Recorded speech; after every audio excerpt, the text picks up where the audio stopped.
मेरा लगता है बंगाल में भी जो सेकेंड फेज का चुनाव है, फेस्टिवल जैसा मूड है। हमारा लड़ाई खाली बीजेपी का साथ नहीं है। इसीलिए पहला फेज में अच्छा वोटिंग हुए, गड़बड़ी नहीं हुए, अच्छा से लोगों ने वोट डाला।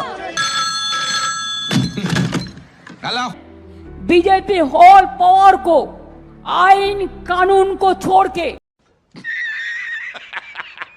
तो इसीलिए सेकेंड फेज में लोगों का उत्साह दुगुना हो चुका है।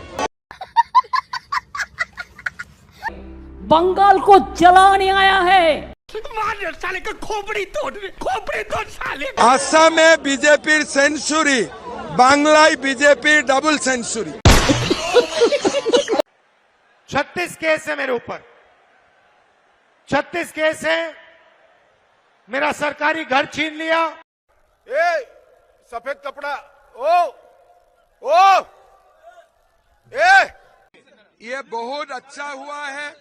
इलेक्शन कमीशन को मैं धन्यवाद देता हूं फ्री एंड फेयर वोटिंग के लिए, और 93% voting is a landmark voting. हम सब इलेक्शन कमीशन को और चुनाव दायित्व में जो लोग नियोजित था सबको धन्यवाद देना चाहिए।